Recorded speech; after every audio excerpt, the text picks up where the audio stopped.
चलिए दोस्तों शुरू करते हैं आज की वीडियो। आज की वीडियो आपको बहुत ज्यादा पसंद आने वाली है क्योंकि इसकी जो टिप्स एंड ट्रिक्स हैं वो आपकी ढेर सारे पैसों की बचत कराने वाले हैं, साथ ही ये आपकी क्रिएटिविटी भी बढ़ाने वाले हैं। तो चलिए वीडियो को शुरू करते हैं। हमारी आज की जो सबसे पहली टिप है दोस्तों, वो किसी भी तरह के पेपर को लेकर है। मैं यहाँ पर आपको सिर्फ न्यूज़पेपर का एक आइडिया बता रही हूँ। तो मैं क्या करूंगी, इसको थोड़े से छोटे टुकड़ों में, जैसे A4 साइज के पेपर्स होते हैं उस तरीके से मैंने इनको फाड़ लिया है। अब हम क्या करेंगे, अब क्या होता है कि कई बार हमारे पास पेपर पिन नहीं होता या फिर ऑल पिन नहीं होता, स्टेपलर नहीं होता है। ऐसे टाइम पर आपको एक ट्रिक बताती हूँ कि आपको लेना है पेपर कटर, नहीं है तो आप कोई चाकू कोई ब्लेड ले सकते हैं और इस तरीके से यहाँ पर आपको दो लंबे लंबे कट लगा देने हैं। एक कट जो नीचे वाला होगा वो बड़ा होगा, ऊपर वाला कट थोड़ा सा छोटा होगा। ऊपर वाले कट की साइड से आपको पेपर को इस तरह से ट्रायंगल शेप में मोड़ना है और बड़े वाले कट में लगा देना है इस तरीके से। उसके बाद से आप जब पेपर को यूज करेंगे तो आप देखेंगे एक भी पेपर खुलती नहीं है। बहुत ही बढ़िया तरीके से हम इसका इस्तेमाल कर पाते हैं, क्योंकि हमेशा जरूरी नहीं है कि हमारे घर पे पेपर पिन हो या फिर स्टेपलर हो या फिर कुछ और चीज हो। जब इस तरीके से आपको ढेर सारे पेपर को एक साथ अटैच करना हो तो आप ये ट्रिक को यूज कर सकते हैं और अपने काम को आसान बना सकते हैं। देखिए अभी पेपर बिल्कुल भी निकल नहीं रहा है और ये फॉर्मूला मैं अक्सर अपने घर में यूज करती रहती हूँ। एक और टिप बताती हूँ आपको, चश्मों को डिब्बों के साथ। कई बार चश्मे के डिब्बे इस तरीके से पड़े होते हैं। अब जब कभी आपके हस्बैंड टूर पर जा रहे हो तो आप अपने हस्बैंड की जो चीजें हैं, जैसे डेली यूज में काम आता है, रेजर होता है, कोई छोटी सी शेविंग क्रीम है या फिर शैम्पू का पाउच है, एक छोटी सी सीजर होती है, मतलब इस तरह की छोटी छोटी चीजें जो स्पेशली जेंट्स के काम आती हैं, जैसे कॉम्ब है छोटी सी, तो इस तरीके से अच्छे से अरेंज करके आप इनको रख सकते हैं। जैसे मैंने यहाँ पर कॉम्ब रखा है, शैम्पू का एक पाउच रख दिया, छोटा सा पेस्ट रख सकते हैं, शेविंग क्रीम है, रेजर है और छोटा सा सीजर। तो बस इस तरीके से जो छोटी छोटी चीजें होती हैं जो कि हम उनको बैग में देते हैं, इधर उधर बिखरी होती हैं और उनको जगह पर मिलती भी नहीं है, तो इस तरीके से चश्मे के कवर में ऑर्गेनाइज करके आप उनको दे सकते हैं या फिर घर में भी इस तरीके से हम इनको ऑर्गेनाइज करके एक जगह पर रख सकते हैं। कैसी लगी टिप जरूर बताइएगा, मुझे तो ये टिप बहुत ज्यादा पसंद आई है। आइए एक और यूज करते हैं अपनी पुरानी सी टी शर्ट का। जैसे मेरे पास यहाँ पर मेरे बच्चे की टी शर्ट है जो काफी ज्यादा हल्के फैब्रिक की है। सबसे पहले इसको अच्छे से मतलब एकदम इस तरह से तह लगा लीजिए। डबल में इसको कर लेना है, सीधे साइड से ही करेंगे। और मैं इससे एक अच्छा सा बैग आपको बनाना बताऊंगी, जिसमें ना ही आपको सिलाई का यूज करना है, ना ही सुई धागे का, ना ही सिलाई मशीन चाहिए होगी। इसके लिए आपको टी शर्ट को इस तरीके से डबल फोल्ड कर देना है, अच्छे से चारों तरफ से बराबर कर लीजिए। उसके बाद से पेन से निशान लगाएंगे हम। तो मैं यहाँ पर पेन से जो नेक वाला पार्ट है उस पर एक चौड़ा इस तरीके से निशान लगाऊंगी, जिस पर हम एक कट लगाएंगे।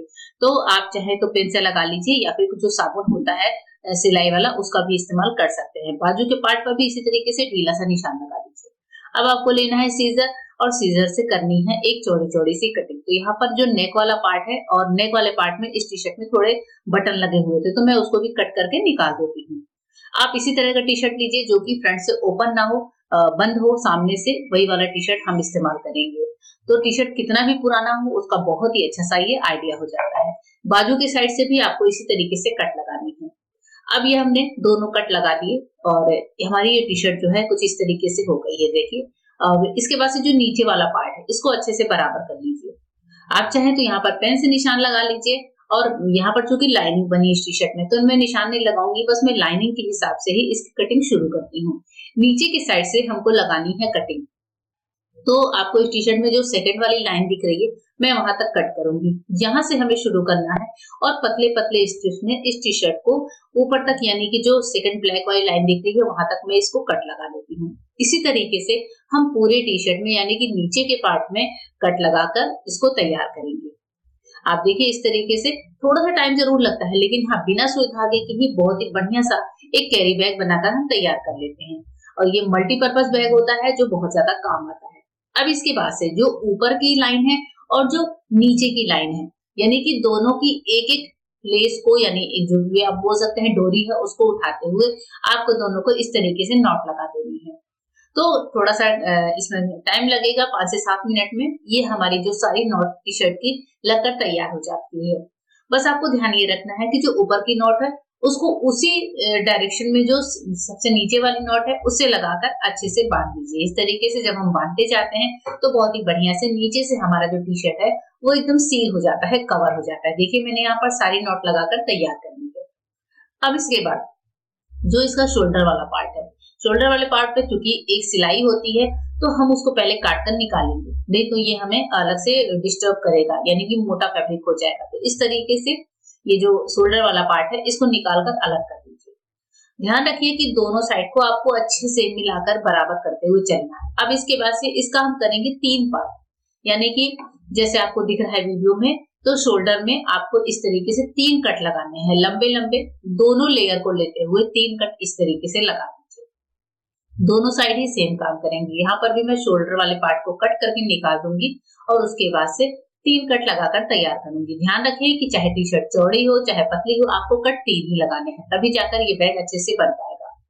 अब इसके बाद हम क्या करेंगे, जो ऊपर वाला पार्ट है, जो उसकी 3 कटिंग्स है, उनको हम बनाएंगे, यानी कि गुथेंगे चोटी के शेप में। हम लोग बालों की चोटी बनाते हैं तो 3 लेयर निकालते हैं, तो 3 लेयर से ही हम इसकी चोटी बनाकर तैयार कर लेंगे, कुछ इस तरीके से जैसे आपको मैं वीडियो में दिखा रही हूँ। ऊपर वाले की अलग, नीचे वाले की अलग, तो सारे पार्ट की कुल मिला के 4 चोटियां बनाकर हम तैयार करेंगे। अब इसके बाद से सामने वाले की दोनों चोटियों को, जो 3-3 लेयर हल्की हल्की छूटी हुई है, उनमें मिलाकर हमें नॉट लगाना है, सेम तरीके से जैसे हमने अपने नीचे वाले पार्ट में नॉट को लगाया था। आपको दिख रहा होगा सामने वीडियो में, आई होप आपको समझ में आ रहा होगा। यहाँ पर आप तीनों पार्ट को मिलाकर अच्छे से नॉट लगा लीजिए। सेम काम आपको पीछे वाले शोल्डर के पार्ट में भी करना है। यहाँ पर मैंने इस आगे वाले पार्ट में इसको लगाया है, नीचे वाले पार्ट में भी सेम तरीके से इसकी चोटी से चोटी को मिलाते हुए नॉट को लगा लीजिए। इससे चोटी खुलेगी भी नहीं और देखने में भी अच्छा लगेगा। ये देखिए, इस तरीके से कुछ हमारा ये बैग बनकर तैयार हो जाता है।